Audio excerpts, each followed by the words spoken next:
బంగారాన్ని విడిపించి ఆ రోజు ఆన్లైన్ రేటుకే మేము కొంటాం. Sharma gold company. Hi hello welcome to our channel. ఈ రోజు మనతో పాటు ఉన్నారు భారతీ శంకరపీఠ వ్యవస్థాపకులు శ్రీ అన్నవరపు తిరుపతి మూర్తి అవధాని గారు. నమస్కారం గురువు గారు. ఓం శ్రీ మహాగణాధిపతయే నమః. ఫిబ్రవరి 5వ తేదీన పంచమి అయితే ఉంది. పంచమి రోజు ఏం చేస్తే మనకు మంచి శుభాలు కలుగుతాయంటారు? పంచమి అంటేనే చాలా విశిష్టం కలిగినటువంటిది. అందులోనూ అది అనురాధ నక్షత్రంతో కూడి ఉన్నది. దశమి తిథి.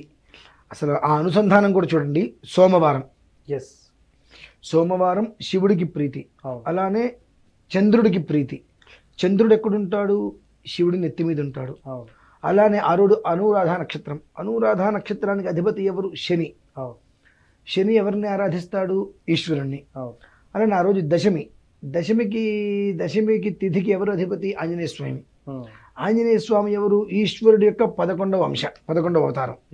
అంటే రుద్రుడికి చాలా, మీరు ఎందుకు అడిగారో తెలియదు కానీ, రుద్రుడికి చాలా ప్రీతికరమైనటువంటి రోజు. నా రుద్రో రుద్రమర్చయేతు అని చెప్పబడి ఉన్నది. రుద్రుడు కానటువంటి వ్యక్తి రుద్రుణ్ణి అర్చించడానికి అర్హత లేదు అని చెప్పి అర్థం. ఆ రోజు అనేటువంటిది సర్వకాల సర్వావస్థలు ఎందు ఉన్నటువంటి ప్రతి ఒక్క మానవుడు రుద్రుడితో సమానమవుతాడు.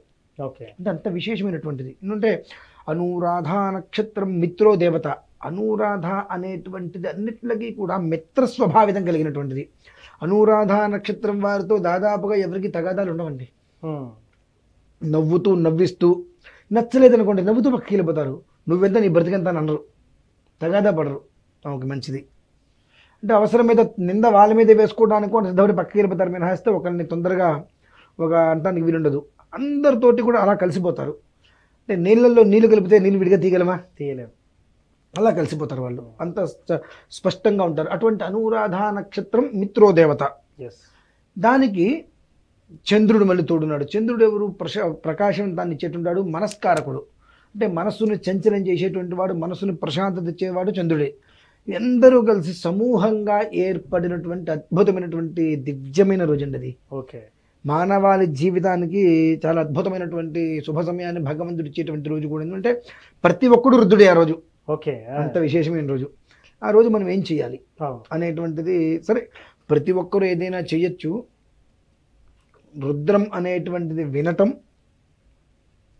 అభిషేకం చేసుకోవటం, పారాయణ చేయించడం విశేషం.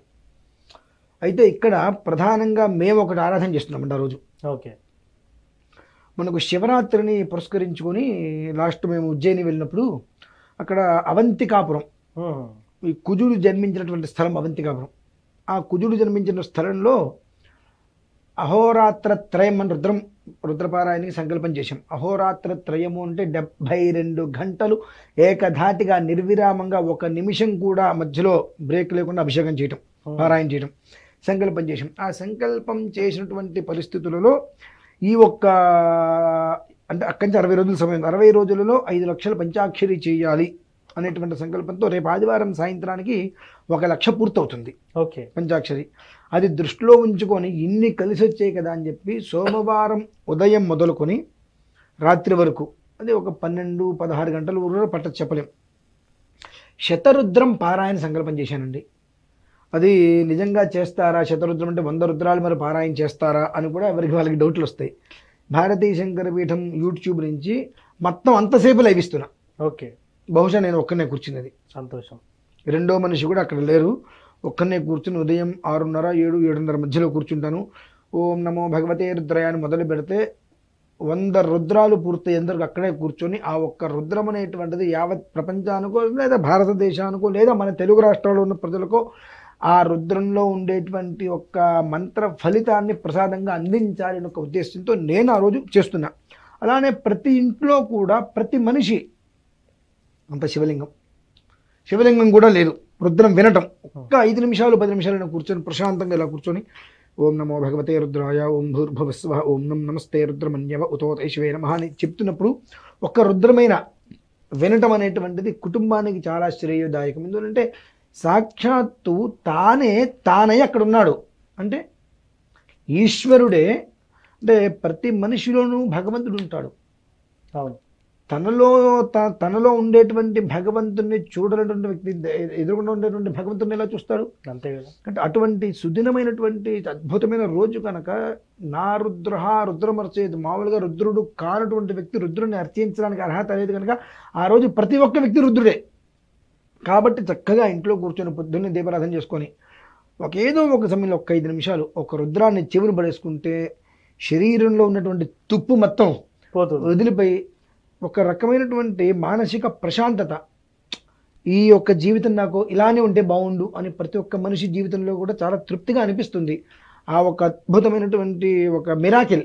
ఓకే, అంటే ఒక రుద్రం విన్నా సరే ఆ లోపల నుంచి వచ్చేటువంటి ఒక వైబ్రేషన్ మనిషిని మనం ఎండలో తిరిగి వచ్చిన తర్వాత ఒకసారి కూర్చుంటాం, ఇట్లా ఏసీ ఉన్న డోర్ తీస్తే చల్లటిగా వస్తే శరీరానికి ఎంత తేలిక పడతామో, మనం ఒక్క రుద్రం విన్నా చాలా అట్లా శరీరం తేలిక పడుతుంది.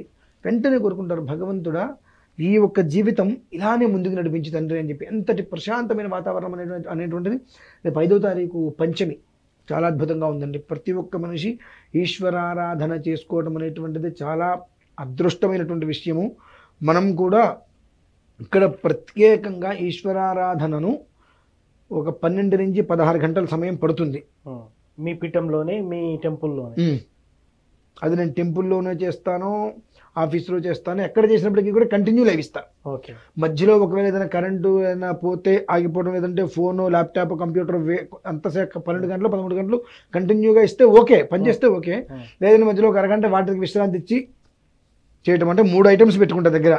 ఒక అరగంట ఒకదానికి విశ్రాంతి ఇచ్చినప్పుడు వేరే ఇంకో దాంట్లో స్టార్ట్ చేసేటట్టుగా ఏమో చేయడం మానేసామని అనుకోవచ్చు కదా. అంటే జనాలందరూ కూడా అండి ప్రత్యక్షంగా మనం చేసేటువంటిది కనిపిస్తున్నప్పటికీ కూడా వాళ్ళ కళ్ళు కనిపించవు, నమ్మలేరు, ఏదో ఒకటి ఆలోచిస్తూనే ఉంటారు.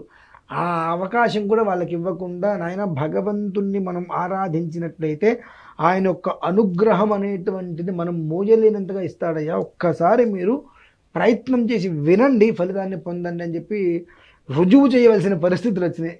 అదండి పరిస్థితి. సార్, ఇప్పుడు ఈ రుద్రం అనేది నార్మల్ టైంలో వినొచ్చు అంటారా? ఎప్పుడైనా ఎప్పుడైనా వినొచ్చు. కాకపోతే కొన్నిట్లకి ప్రత్యేకమైనటువంటి రోజులు ఉంటాయి. ఆ రోజులలో ఒకటైతే ఇది మేము అహోరాత్ర త్రయం అనేటువంటి దానికి సంకల్పం చేసి పంచాక్షరి చేద్దాం అనుకున్న దాంట్లో 1,00,000 పూర్తి చేసినటువంటి సమయం కూడా. ఇవన్నీ కలిసి రావడం కూడా ఒక యోగంగా భావించుకోవచ్చు, తప్పేముంది. యోగో ధ్యానం సదా సాంఖ్యం విద్యా శిల్పాధికర్మచ, యోగంగా భావించుకోవడంలో తప్పులేదు. మాకు ఇవన్నీ నచ్చవండి, మంచిది, నమస్కారం, తప్పే ఉంది. ఓకే సార్, మీరు పంచమి రోజు ఏం చేయాలి, ఏం చేస్తే మనకు అసలు సమస్యల నుండి ఇట్టే బయటపడతారు అనే దాని గురించి చాలా చక్కగా వివరించారు. Thank you. చూశారు కదా, పంచమి రోజు ఏం చేయాలి, ఏం చేయకూడదు అనేది గురువు గారి మాటల్లో విన్నాం. మరో కార్యక్రమంలో మళ్ళీ కలుద్దాం. Thank you.